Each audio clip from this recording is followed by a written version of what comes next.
Hello, my lovelies, and Merry almost Christmas.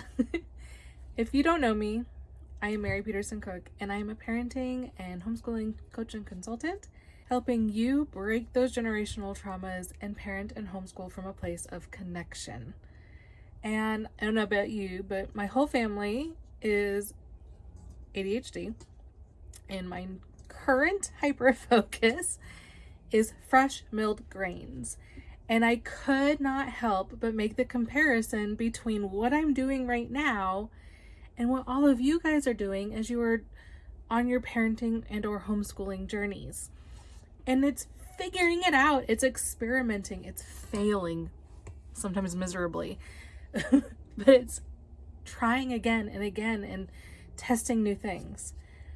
So for me right now, I am going to try to make my third loaf of bread in 2 days. I have, up until this point, been trying the bread maker because, well, I really would love to be able to just throw it in and have an amazing loaf of bread come out. But after 2 failed attempts, I've decided, well, maybe I should make it by hand first, really kind of figure out what it looks like, and then go from there. So that's what I'm doing. And I wanted to kind of share with you while I make this how this can really relate back to our parenting and or homeschooling journeys. For one, you're probably going to sit there and really just, if you're like anything like me, you might be a researchaholic and you're just going to inundate yourself with all of the information. Everything that there is out there to be learned about homeschooling or parenting from connection or non-traditional parenting. And you're going to sit there and think to yourself, oh my gosh, what have I done? I don't know anything about this. So what am I going to do? It's okay. There is a lot out there, but you don't have to take it in all at once. Just like with bread making or baking in general with fresh milled flour, there are so many different kinds of wheat berries, y'all, and even non-wheat kinds of grains. It's so easy to get overwhelmed. So I did what I encourage you to do in your learning journeys. Start with just a few. You know, I have 3 different kinds of grains, which will get me pretty much all the different kinds of cooking flour I need. And I'm just going to start with that. Then there's all the different recipes, right? And for you, it may be all the different types of curriculum or all the different types of parenting scripts for when your kids are misbehaving. And you're like, oh my God, I got to memorize all of these. I have to learn how to do all of these. There's too much. It's too much. My brain is never going to be able to do it. I can't. When I'm in the heat of the moment, I'm getting so flustered and I can't remember how to do any of them. So stop. I'm going to specifically talk more about parenting right now because really we can figure out how it will go with homeschooling, and parenting is going to lead in to the homeschooling. So when it comes to all of those scripts, if you really feel like a script will help you, because don't we all need to figure out what to say? Sometimes our brain, if you're anything like me, sometimes your brain just cannot figure out what to say when it's for yourself. You can figure out what to say for everybody else, but when it's for yourself, it kind of goes blank. So start with 1. Figure out, think to yourself, what is it that I have been having the most trouble with? Right? So for me, with this bread making, it is making a loaf of bread. I have made a mean banana bread, pancakes, and Red Lobster Cheddar Bay biscuits. But this bread, whew, it's getting me, right? So that's why I'm focusing on this today. In your parenting, maybe it is getting your child to pick up their room. Maybe you're really struggling with navigating that anger. Or maybe it is routines and, you know, getting your kid to make those transitions to getting ready for school or getting ready for dinner or getting ready for bedtime. Maybe that's when most of your frustration comes out. Maybe it's while you are trying to make dinner. What is the most frustrating part of your day? When do you find yourself getting the most angry or upset or even retreating into yourself? Really contemplate that, sit in some reflection around that. And then you can go and find the script or step-by-step, way to handle that. Or even better yet, think to yourself, how do I want to handle this? What is my end goal here? And then how can I start from a place of connection? So if it's the getting ready for bed, as we all know, that is super fun to do with our children. How, instead of how do I just go from, okay, stop what you're doing and go get ready for bed, how can I build in some connection into this? Let me tell you, yes, it means you might have to stop what you're doing, which is hard when you're in the middle of your hyperfocus, but it's going to go so much easier. It's going to be so much more enjoyable, and it's actually going to go faster because you're not arguing the whole time. So that is what I recommend. Start with the thing that you are struggling with the most. Don't worry about memorizing everything. Heck, don't even worry about memorizing scripts. Read a few different ways to say it so you know what is more, what's the word I'm looking for here? You know that it's less likely to cause any trauma or issues, right? And oftentimes it's in kids speak or in something kids can understand, which is often very different than what us adults do.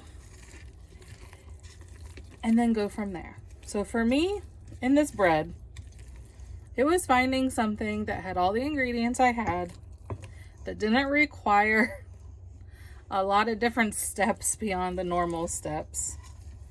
And it was something that I thought I could do in an afternoon. Starting there. The other thing is, when you start really getting into this homeschooling or parenting journey, you're going to realize that maybe the way you were doing things was kind of hurtful or harmful in some way, or at least just wasn't as good as it could be, right? It wasn't where you would like to be. And it's kind of how we got into the fresh milled grains. And our neighbor kind of turned us on to it about a year ago. He would bring over bread when we were sick, and he told us about this bread. And at the time, I was just like, I'm not even supposed to be eating bread, but it's so good. And then my husband and I tried carnivore, which does work, but I was getting to the point where food just became such a chore for me. And I was realizing that my kid, because all he really eats is chicken, he was kind of getting the shaft in the nutrition department, and he was eating a lot of sandwiches. A lot. I mean, he was even before we went carnivore, but I realized we're focusing on our health, but we weren't focusing on his. And so once I started looking into the difference, I realized, oh my gosh, I have been giving this kid dead bread. And when you realize that what you've been doing is not what you'd like to be doing, what would be most beneficial for your children, you can start going in a shame spiral. So if you've been spanking and you are trying to get away from that, you're going to see all of the research and all of the people, calling it abuse and this and that. And while yes, it is, I don't want you to get so stuck on the terms, because you are doing something different now. You can't go back and beat yourself up for what you've done. All you can do is apologize and do better, right? Work on doing better. You think my kid was eating the last 2 loaves of bread? I did try to make him some peanut butter jelly with the loaf yesterday, but we'll see. But do you think we're all eating just that bread now? No, he totally had normal store-bought loaf of bread for breakfast this morning. because I'm not there yet. And I'm going to make mistakes in this bread journey and my parenting journey, but I'm trying to do this metaphor here. And you are going to make mistakes in your parenting and or homeschooling journey as well. It's just going to happen. You cannot change decades of beliefs and ingrained habits and beliefs that were created before you even had a chance to make a choice, because your internal voice is created by the time you're about 7 or 8, at least most of it. And then the rest usually comes from other trauma or intentional changes. And so when you make these mistakes, I've had parents come to be like, Mary, I hit my kid again. I don't even know what came over me. I hit my kid again. You talk to your gentle parenting friends and you might get judgment. You talk to your non-gentle parenting friends and they're probably going to be like, yes, that's exactly what they needed. But when you come to me, and most other parenting coaches that I know at least, they're not going to do either. They're not going to judge you. They're going to look at you and go, okay, you made a mistake. We all do. Mistakes happen. So now what? What's our next step? And that is the most important thing. That is how you fail upwards. That's how you learn from your failures. And that is what failure is supposed to be. It's supposed to be a chance to learn what not to do, right? Or to learn what to do differently next time. So like when I was doing my bread thing, I learned that I needed to make sure that the loaf was at least coming together so it didn't fall flat like this poor thing. Maybe it needed more flour, or maybe it needs more water. For you, maybe it means more quiet time, or maybe it means less items on your to-do list, or more check-ins with yourself. Whatever it means for you, don't let yourself get into the shame spiral.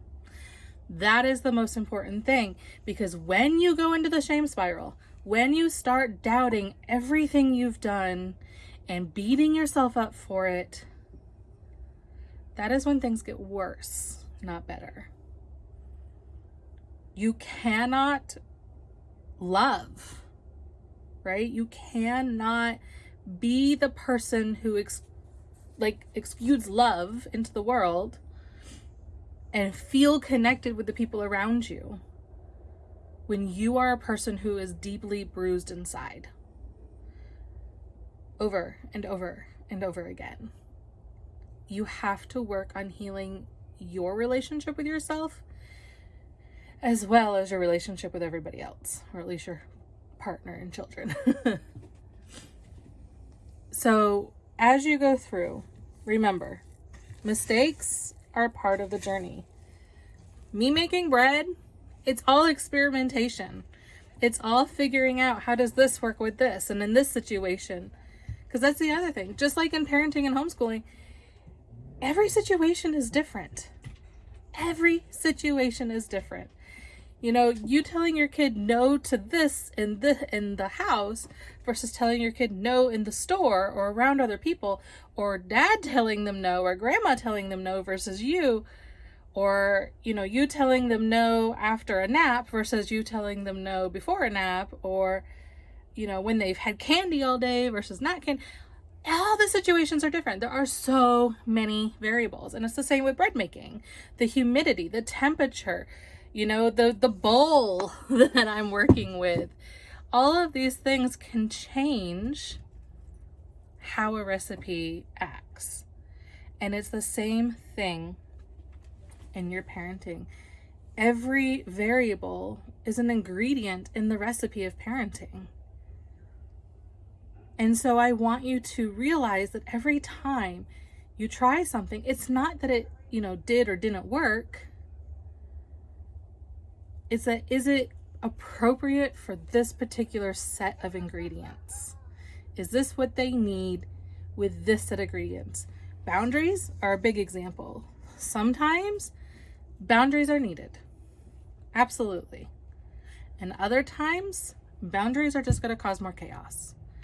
Boundaries are going to make a disconnect because boundaries aren't what they needed in that moment. And the only way to figure this out is by testing, experimenting, and really observing and reflecting on what did and did not go well. So I'm going to leave you with all those yummy bread analogies. Don't hate me if you are trying not to eat some bread. It does smell so good. Fresh milled bread, man. It smells so good. Or fish milled grains for bread. Anyway, I hope you have a wonderful rest of your holiday season. I probably won't be back until after New Year's. But if I can leave you with anything from all of this, it is just, well, two things. One, don't beat yourself up. You are dealing with a whole set of different variables, just like your kid is dealing with a different set of variables, and sometimes those clash. And two, every time you make a mistake is actually a chance for learning. And it means you tried. If you didn't make a mistake, it would have meant you weren't trying. It would have meant you gave up. And the only true failure is to give up when you know that this is the right course of action. If you need more help with this, I have two resources. One, and I'll link them down below in the description. One is my 60-second Sanity Savers. It is a free printable or even digital option where it's 36 different ways to calm your nervous system in a minute or less. So you can like print them out and put them in your purse. You can have them on your phone and go through them. Whatever you need. 36 different ways to calm your nervous system. So important. Start there. If you are a person who just like all of a sudden like goes from 0 to 90, you need to learn how to do this first. Then when you're ready, I have the Parenting from Connection Inner Circle membership. And it is where you get my 13 lessons all on the Parenting from Connection framework. It is every single step that you need to figure out what needs to be changed, how to get control of yourself, how to talk with your children for cooperation, how to make your own calm down toolkit, how to have healthy conflict resolution, all of the things in one place. Plus, you'll get access to so many other resources that I have, all the workbooks, all the printables, all of the extra trainings, the connection activities. Every month, I develop a planner for everyone to use, right? With weekly challenges. I know it's probably backwards, but weekly challenges and affirmations and anything that you need every single week and month. So if you're ready for that, it is $47 a month. And again, you can find that in the description below. Otherwise, have a very Merry Christmas, Happy New Year. Not sure what other holidays are coming up right now. It's off the top of my head, I can't remember. I haven't even been very good about Christmas, y'all. My tree hasn't even been lit up once. But we did make really cute orange cranberry and popcorn garland for it. So that's something, right? Or the ornaments that we made that didn't get hung up. Please tell me I'm not the only one who maybe has hyperfocus on other things like yummy bread too long and has forgotten, or not forgotten, but hasn't really made the effort and time to finish the other Christmassy things. Please tell me in the comments below. Tell me I'm not the only one. All right. Have a great one, everyone. Bye.